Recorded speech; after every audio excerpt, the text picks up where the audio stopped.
ஆண்டவராகிய இயேசு கிறிஸ்துவின் இனிய நாமம் மகிமைப்படுவதாக. கர்த்தர் தாமே உங்களை ஆசீர்வதிப்பாராக.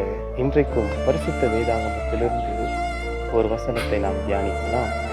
எபிரெயருக்கு எழுதின பொதுவான நிருபம் 13ஆம் அதிகாரம் 16ஆம் வசனம் இப்படியாய் சொல்லுகிறது, நீங்கள் நன்மை செய்யவும் தானம் தர்மம் பண்ணவும் மறவாதிருங்கள், தேவன் இப்படிப்பட்ட பலிகளின் மேல் பிரியமாயிருக்கிறார் என்று சொல்லி.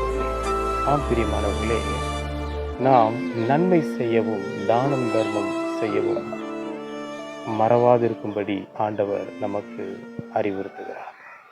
நம்மால் இயன்ற உதவிகளை பிறருக்கு செய்ய வேண்டும் என்று ஆண்டவர் எதிர்பார்க்கிறார். நம் கடன் வாங்கி பிறருக்கு உதவி செய்ய வேண்டும் என்று அவர் சொல்லவில்லை. நமக்கு இருக்கிற கொஞ்சத்துல பிறருக்கும் செய்ய வேண்டும், பிறருக்கும் கொடுக்க வேண்டும் என்கிற அந்த உயர்ந்த காரியத்தை ஆண்டவர் நம்மிடத்துல எதிர்பார்க்கிறார். பாருங்க, நமக்கு ஒரு 10 ரூபாய் இருந்தாலும் அதுல குறைஞ்சபட்சம் ஒரு ரூபாவது பிறருக்கு கொடுக்கணும் அப்படின்ற ஒரு எண்ணம் நமக்கு வர வேண்டும். அதுதான் ஆண்டவர் சொல்றார். பாருங்க, மத்தேயு 25ஆம் அதிகாரம் 35 முதல் 45 வரைக்கும் ஒரு காரியத்தை ஆண்டவர் உவமையாக நமக்கு சுட்டி காட்டுகிறார். வாசிக்கிறேன். நான் பசியா இருந்தேன், எனக்கு போஜனம் கொடுத்தீர்கள். தாகமா இருந்தேன், என் தாகத்தை தீர்த்தீர்கள்.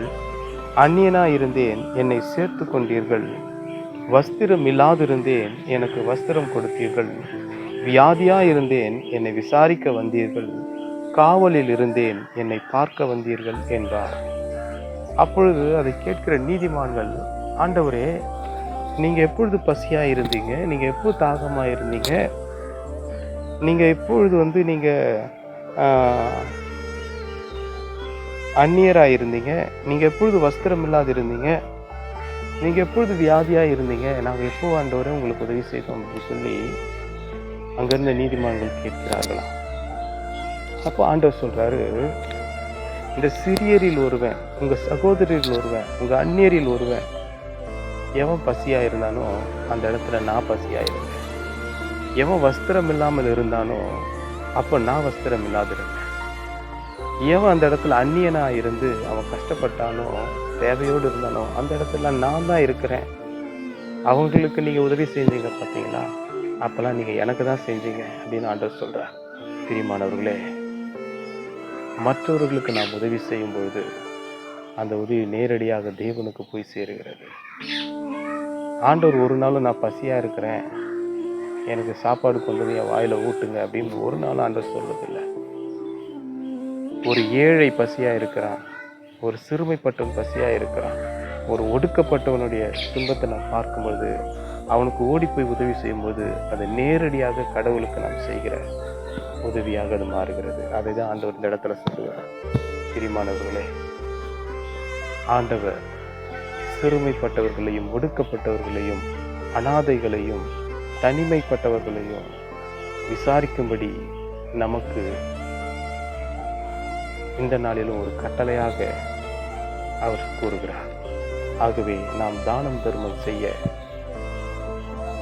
மறவாதிருக்கும்படி, நன்மை செய்ய மறவாதிருக்கும்படி நம்மளால இயன்ற உதவிகளை நாம் செய்ய வேண்டும். இயன்ற உதவிகளை செய்ய வேண்டும்.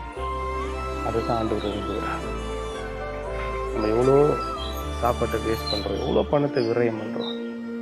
அதில் கொஞ்சம் நம்மளால் முடிஞ்ச வரைக்கும் மற்றவர்களுக்கு அது உதவியாய் நம்ம கொடுக்கும் பொழுது அதில் ஆண்டவர் மகிமைப்படுவார். நீங்கள் கடவுளுக்கு போய் காணிக்க 1000 லட்சமாக கொட்டணுன்ற அவசியம் இல்லை. ஆண்டவர் சொல்றாரு, தேவன் இப்படிப்பட்ட பலிகளின் மேல் பிரியமாயிருக்கிறார்.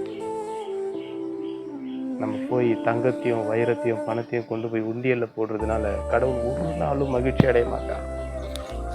ஒரு பட்டினியா இருக்கிற ஏழைக்கு ஒருவேளை உணவு கொடுத்தீங்கனாலே அது கோடி ரூபாய்க்கு சமம் அப்படி என்று ஆண்டவர் எதிர்பார்க்கிறார். பிரியமானவர்களே, இன்றைக்கும் நாம் தானம் தர்மம் செய்ய, மற்றவர்களுக்கு நன்மை செய்ய ஒரு தீர்மானம் எடுப்போம். தேவன் நம் வாழ்க்கையில பெரிய மாற்றத்தை கொடுப்பார். ஏனென்றால் ஆண்டவர் சொல்கிறாரு, ஏழைக்கு இறங்குகிறவன் கர்த்தருக்கு கடன் கொடுக்கிறான், அவர் நிச்சயம் அதை பதில் செய்வார் என்று. ஆகவே நாம் திரும்ப கிடைக்கும் என்று எதிர்பார்ப்போடு அல்ல, தேவனை பிரியப்படுத்துகிறோம், தேவனை மகிமைப்படுத்துகிறோம், கர்த்தருடைய கட்டளைகளை நிறைவேற்றுகிறோம் என்ற மன உற்சாகத்தோடு பிறருக்கு நன்மை செய்வோம். தேவனிடத்திலிருந்து பரிபூர்ணமான ஆசீர்வாதத்தையும் நம்முடைய சந்ததிகளுக்கு பெரிய பொக்கிஷத்தையும் நாம் சேர்த்து வைப்போம். கர்த்தர் உங்களை ஆசீர்வதிப்பாராக. God bless you.